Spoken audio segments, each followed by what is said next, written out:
Income from house property के video की श्रृंखला में आज इस दूसरे वीडियो में हम देखेंगे रेंट रिसीव्ड और रिसीवेबल की गणना कैसे की जाती है। कल हमने वीडियो में देखा था अपेक्षित किराए निकालने के क्या चरण थे। थोड़ा सा मैं रिवाइज कर देती हूँ।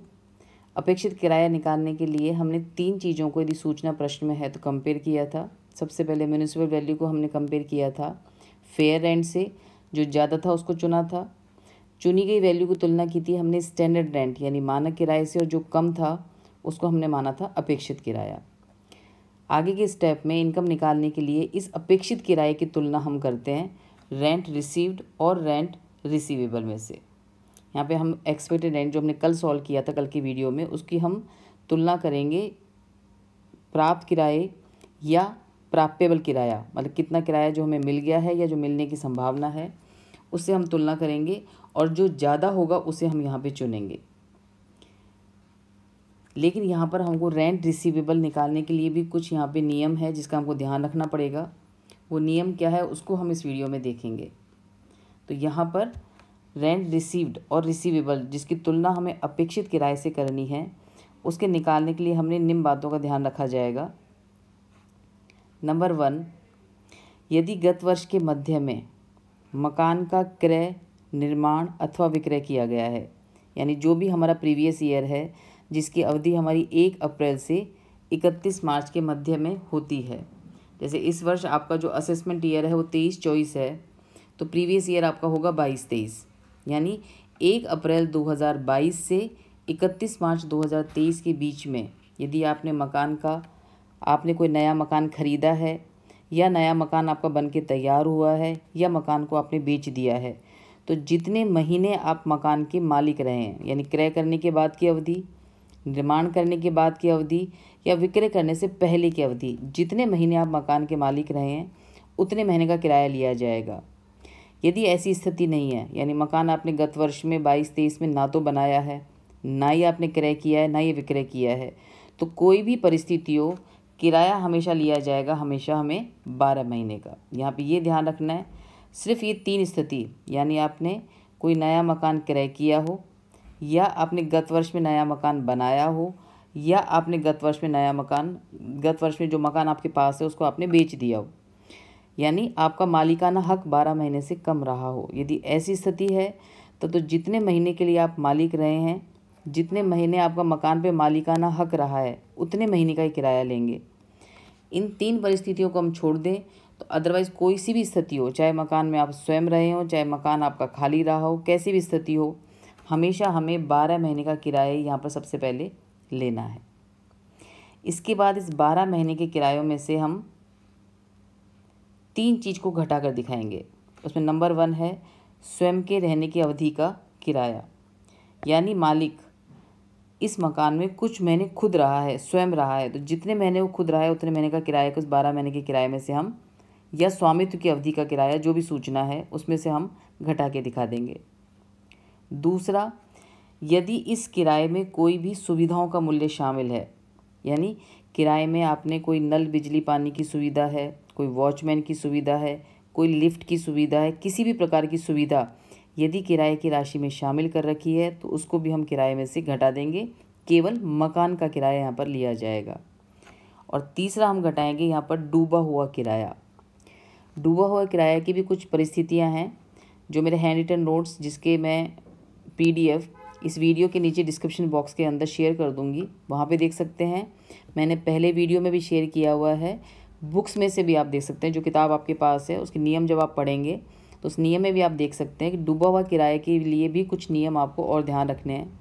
पहला, डूबा हुआ किराया हम तभी घटाएंगे जब आपकी किराएदारी वास्तविक हो, यानी वो वास्तव में आपका किराएदार हो, उस किराएदार ने आपका मकान खाली करके वो चला गया है, उस किराएदार के पास मालिक का कोई दूसरा मकान उसके पोजीशन में नहीं है, आपने किराया वसूल करने की सारी कोशिश कर ली है और सारे प्रयासों के बावजूद भी किराया वसूल होने की कोई संभावना नहीं है।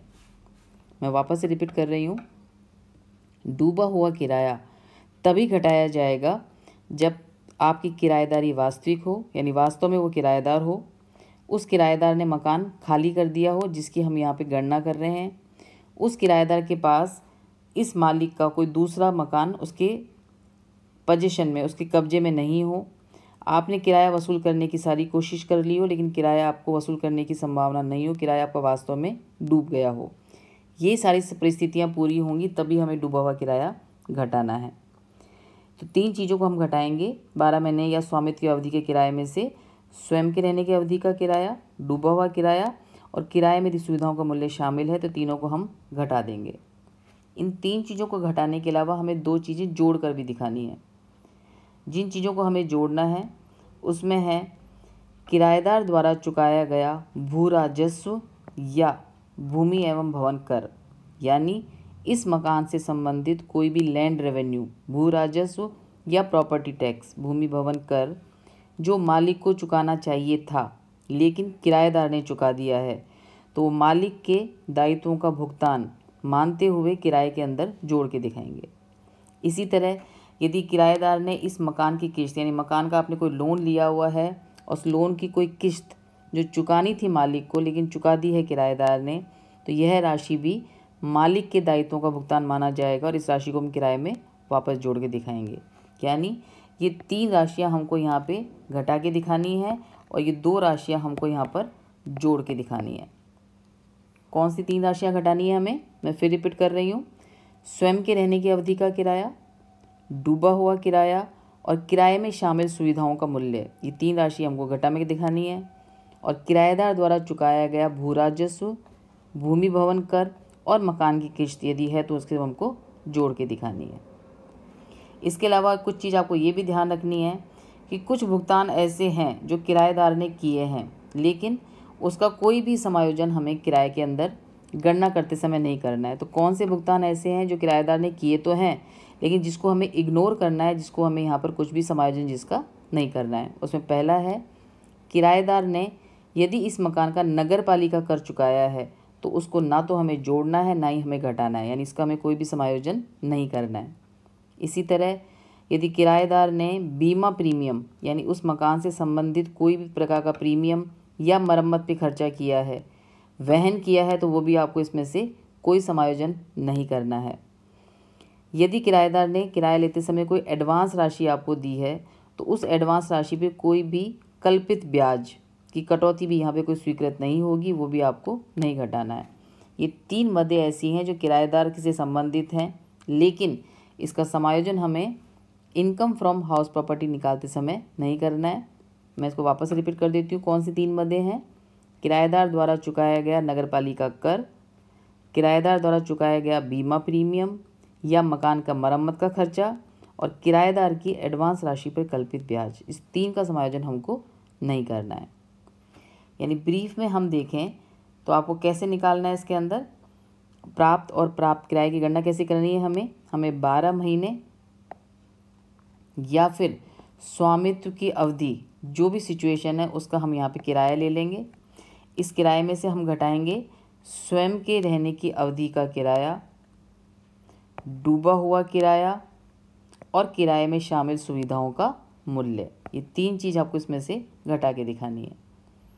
और किराएदार द्वारा चुकाया गया भू राजस्व, भूमि भवन कर या मकान की किस्त यदि है तो आपको इसमें से जोड़ के दिखानी है। तो क्या निकल जाएगा हमारा प्राप्य किराया। इस प्राप्य किराए की तुलना करेंगे हम अपेक्षित किराए से, जो हमने कल वाले वीडियो में देखा था। जो ज़्यादा होगा उसको हम इसमें से चुन लेंगे। इसको चुनने के बाद भी आगे की प्रक्रिया होती है जो मैं आपको अगली वीडियो में बताऊंगी। अभी तो यहाँ तक जो हमने सीखा है इसको हम एक एग्जाम्पल लेके देखते हैं। तो मैंने यहाँ पे एक एग्जाम्पल लिया है। इस एग्जाम्पल में आपको 3 मकान दे रखे हैं। इन तीनों मकानों को आपको कंपेयर करके निकालना है कि रेंट रिसीवेबल के बाद आपकी हाईएस्ट अमाउंट कितनी आ रही है। तो देखिए यहाँ पे आपको 3 मकान दे रखे हैं। पहले मकान की एक ही यूनिट है, यानी एक ही मंजिल है।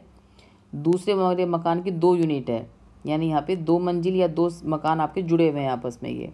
और तीसरे मकान की 3 इकाइयाँ हैं। तो पहले मकान में 1 इकाई को सॉल्व करना है, दूसरे मकान की 2 इकाइयों को सॉल्व करना है और तीसरे मकान की यहाँ पर हमको 3 इकाइयों को सॉल्व करना है। तो हम पहले सॉल्व करते हैं यहाँ पर पहला मकान। एक बार हम पहले नीचे के अन्य देख लेते हैं। अन्य सूचनाएं क्या दे रखी हैं, क्योंकि यहाँ पे हमको municipal value, fair rent, standard rent और 12 महीने का किराया यहाँ पर दिया हुआ है। यानी रेंट दे रखा है हमको पर एनम 12 महीने का। पहले मकान का जो सूचना है वो है आपकी, पहले मकान का 4 महीने का किराया बाकी है जिसके नियमानुसार वसूल होने की कोई संभावना नहीं है। मकान को खाली करने की कार्यवाही प्रारंभ की जा चुकी है।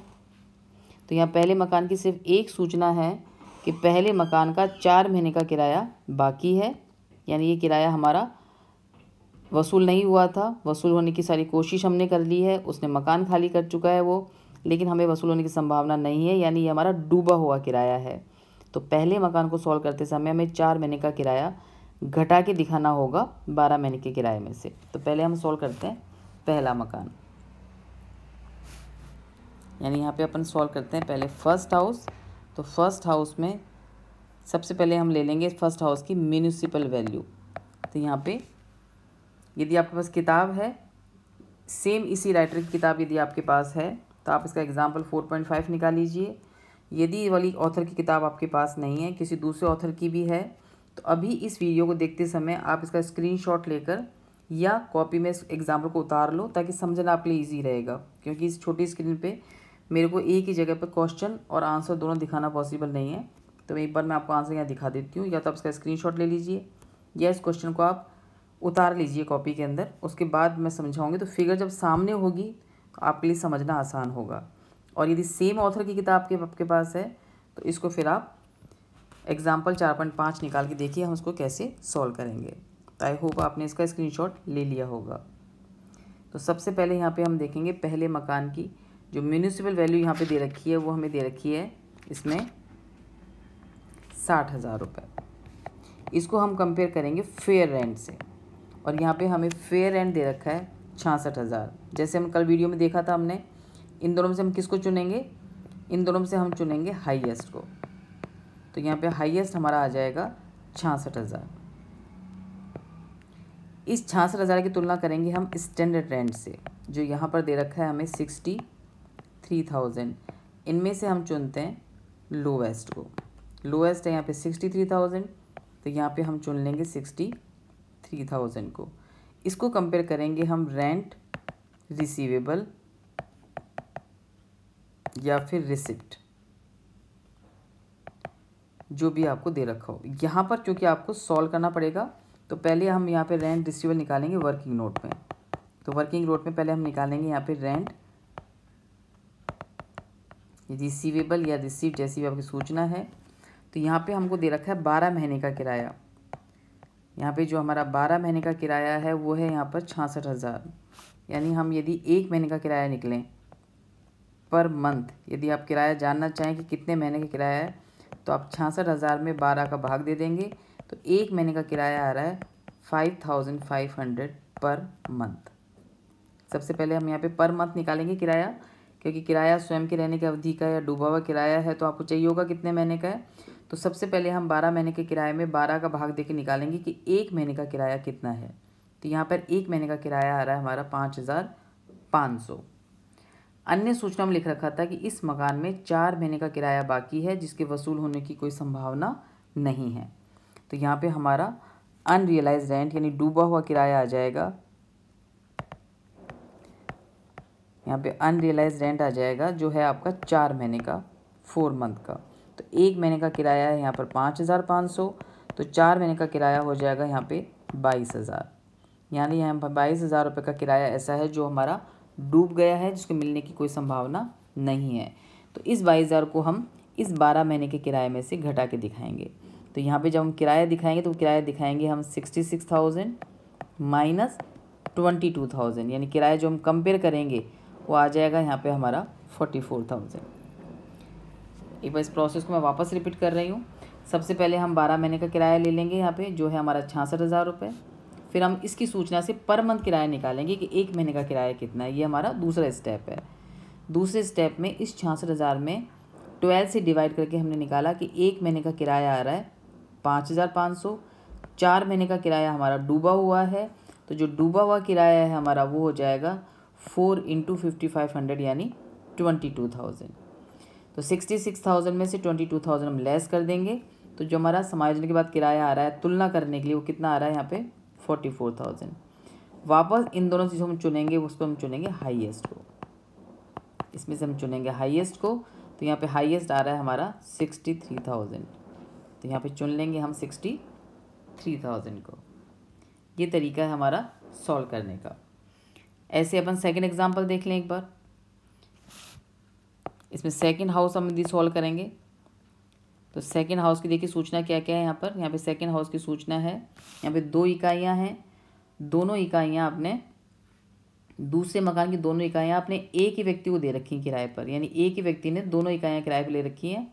और एक इकाई का जो किराया यानी ईच यूनिट, एक इकाई का किराया 36,000 है, तो 2 इकाई का किराया हो जाएगा 36 × 2 यानी 72,000। यहाँ भी सारी सूचनाएं आपको डबल करनी है क्योंकि मकान एक ही व्यक्ति को दे रखा है, यानी उसने हर चीज़ आपकी डबल पे करी होगी आपने। तो यहाँ पे बजाय 2 अलग अलग सॉल्व करने के लिए हम 2 से इंटू करके सॉल्व कर लेंगे, क्योंकि दोनों मकान सेम किराए पर एक ही व्यक्ति के पास है। इस दूसरे मकान के लिए स्वामी ने गत वर्ष में नल बिजली के 8,000 रुपये वहन किए हैं, यानी इस मकान के साथ आपको नल बिजली की सुविधा दे रखी है जिसका 8,000 रुपये आपके किराए में शामिल है। जबकि किराएदार ने किराए के अतिरिक्त 500 रुपये प्रतिमाह मकान की किस्त चुकाई है। अब यहाँ पे किराएदार ने किस्त भी चुकाई है 500 पर मंथ, जो साल भर की हो जाएगी 500 × 12 यानी 6,000। यानी इस किराए में एक तो आपको सुविधाओं का मूल्य 8,000 रुपये जो शामिल है उसका समायोजन करना है, और एक जो किराएदार ने मकान की किस्त चुकाई है 6,000 रुपये, इसका समायोजन करना है। फिर आपको प्रश्न को सॉल्व करना है। तो यहाँ पे सबसे पहले हम ले लेंगे, पहले निकालेंगे अपेक्षित किराया। तो यहाँ पे म्यूनिसिपल वैल्यू आपकी आ जाएगी, चूँकि यहाँ पे 2 यूनिट है, हम 2 यूनिट को यहाँ पे एक साथ सॉल्व कर रहे हैं, तो 36,000 × 2 ये हमारा हो जाएगा 72,000 रुपये। इसकी तुलना करेंगे फेयर रेंट से।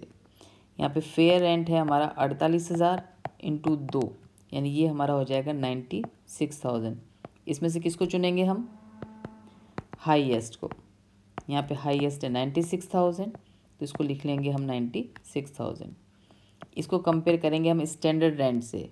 यहाँ पे स्टैंडर्ड रेंट है 49,000, आप निकालेंगे 2 इकाइयों का, तो 49 × 2 ये अपना आ जाएगा 98,000। सेकेंड स्टेप में हम किसको चुनते हैं? लोएस्ट को। जब भी आप स्टैंडर्ड रेंट से तुलना करेंगे तो आपको लोएस्ट चुनना है, अदरवाइज हमेशा आपको हाईएस्ट चुनना है। तो यहाँ पे लोएस्ट है आपका 96,000, तो यहाँ पे आपका आ जाएगा 96,000। अब इसकी तुलना करेंगे हम रेंट रिसीवेबल से। अब यहाँ पे आपको समायोजन करना है। तो यहाँ पे जो किराया है एक इकाई का वो है 48,000। यहाँ पे आप वही सॉल्व कर लेंगे वर्किंग नोट में। वर्किंग नोट के अंदर पहले अपन ले लेंगे 12 मंथ का किराया, वो है यहाँ पर 48,000। इसको डिवाइड कर देंगे 12 से, तो पर मंथ किराया हमारा आ जाएगा 4,000 पर मंथ। पहले अपन पर मंथ निकाल लेंगे। एक इकाई का एक महीने का किराया आ रहा है यहाँ पर 4,000 रुपये। इसके बाद हम निकाल लेंगे टोटल किराया, तो टोटल रेंट आ रहा है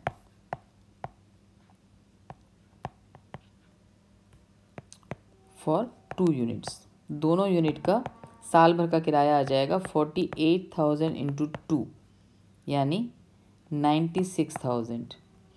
इस 96,000 में सुविधाओं का मूल्य शामिल है, जिसको आप लेस कर देंगे value of facility.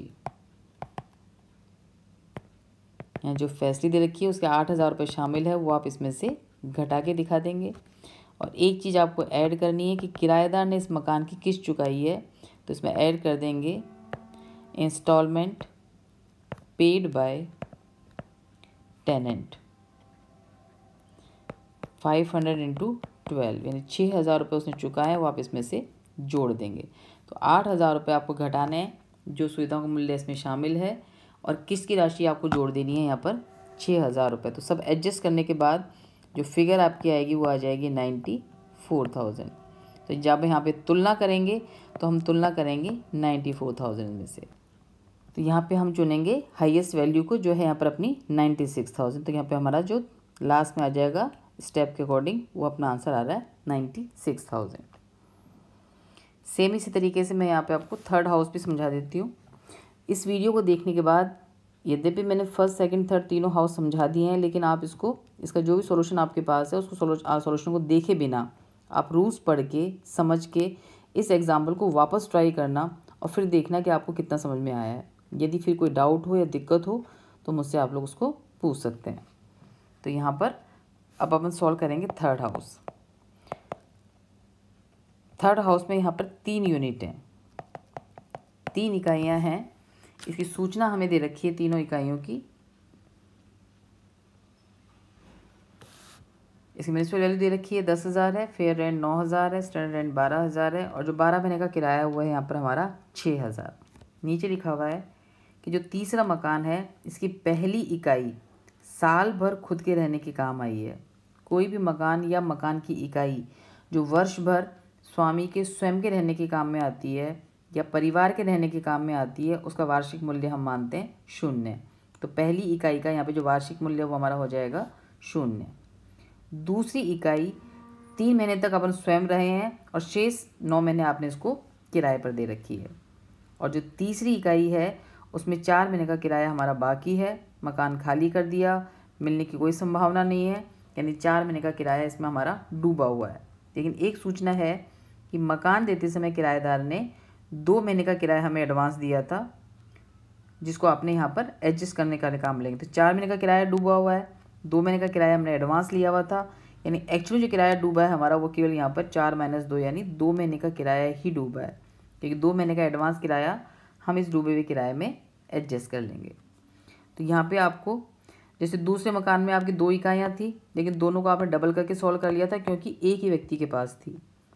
Third house में 3 इकाइयाँ हैं, लेकिन तीनों आपको अलग अलग सॉल्व करनी है, क्योंकि यहाँ पे पहले की सिचुएशन अलग है, दूसरे का किराएदार अलग है और तीसरे का किराएदार अलग है। पहला मकान जो कि साल भर स्वयं के रहने के काम में आया है, तो इसकी जो एनुअल वैल्यू है वो हमारी हो जाएगी नील। इसको सॉल्व करना ही नहीं है, इसके एनुअल वैल्यू आपकी हो जाएगी नील। सेकंड जो हाउस है इसमें अपन वैसे सॉल्व करेंगे। इसकी म्युनिसिपल वैल्यू है हमारी 10,000 रुपये। इसकी तुलना करेंगे हम फेयर रेंट जो है हमारा 9,000। किसको चुनेंगे? हाईएस्ट को।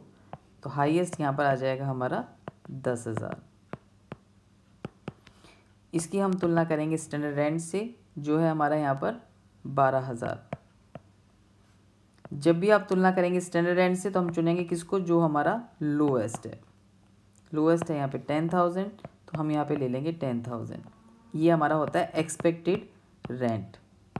इसकी तुलना करेंगे हम, ये हमारा एक्सपेक्टेड रेंट है। इसकी तुलना करेंगे हम रेंट रिसीवेबल या रिसीव से, जो हमको वर्किंग नोट में सॉल्व करना है। तो आप सॉल्व कर लो वर्किंग नोट में। तो वर्किंग नोट में यहाँ पे जो 12 महीने का किराया है वो हमारा आ रहा है यहाँ पर 6,000 रुपये। इसमें अपन भाग देंगे 12 का, तो ये अपना आ जाएगा 500 पर मंथ। यानी किराया जो है हमारा 1 महीने का 500 रुपये है, साल भर का 6,000 है। इस 12 महीने के किराए में से हम लेस कर देंगे। यहाँ पे लिखा हुआ था कि ये जो मकान है अंदर भी मालिक स्वयं रहा है 3 महीने। दूसरी इकाई में 3 महीने तक वो स्वयं रहा है, तो हम 3 महीने का किराया लेस कर देंगे। तो 500 × 3 यानी यहाँ पे हम लेस कर देंगे 1500। तो जो किराया आएगा तुलना के लिए वो हमारा कितना आएगा? केवल 4500। तो यहाँ 10,000 की तुलना करेंगे हम 4500 से। अब किसको चुनेंगे? जो भी हमारा हाईएस्ट है। हाईएस्ट 10,000 है, तो यहाँ पे हमारा आंसर आ जाएगा दूसरी इकाई का 10,000। जब हम सॉल्व करेंगे थर्ड यूनिट में सेम वैसे ही म्युनिसिपल वैल्यू है आपकी 10,000 रुपये। इसकी तुलना करेंगे हम फेयर रेंट यानी 9,000। किसको चुनेंगे? जो भी हमारा हाईएस्ट है यानी 10,000 को। इसकी तुलना करेंगे हम स्टैंडर्ड रेंट यानी 12,000 से। किसको चुनेंगे? जो भी हमारा लोएस्ट है यानी 10,000। इसकी तुलना करेंगे हम रेंट रिसीवेबल से, जो हमको सॉल्व करनी पड़ेगी पहले वर्किंग नोट में। सॉल्व कर लेते हैं। यहाँ पे जो वर्किंग नोट में अपन जो रेंट आ रहा है और 12 मंथ वो अपना सेम वही 6,000 है, यानी पर मंथ आपका हो जाएगा 6,000 / 12 यानी 500 पर मंथ। अब यहाँ पे 4 महीने का किराया हमारा डूब गया था, 2 महीने का एडवांस हमने एडजस्ट कर लिया, यानी यहाँ पे जब हम लेस करेंगे अनरियलाइज रेंट, डूबा हुआ किराया, वो यहाँ पे 4 - 2 यानी केवल 2 महीने का ही आएगा। 1 महीने का किराया 500 रुपये है, 2 महीने का किराया हमारा डूब गया है, 1000 हम लेस कर देंगे। तो यहाँ पे जो एक्चुअल में रेंट आएगा अपना रेंट रिसीवेबल वो हमारा आ रहा है 5000। इस 5000 को हम यहाँ पे कंपेयर करेंगे और किसको चुनेंगे हम, हाईएस्ट को। तो यहाँ पे जो हमारा आंसर आएगा वो आ जाएगा 10,000 रुपीज़। तो ये तरीका है हमारा सेकंड जो चरण है, यानी पहला चरण था हमारा अपेक्षित किराया निकालना, जो हमने कल वाले वीडियो में देखा था।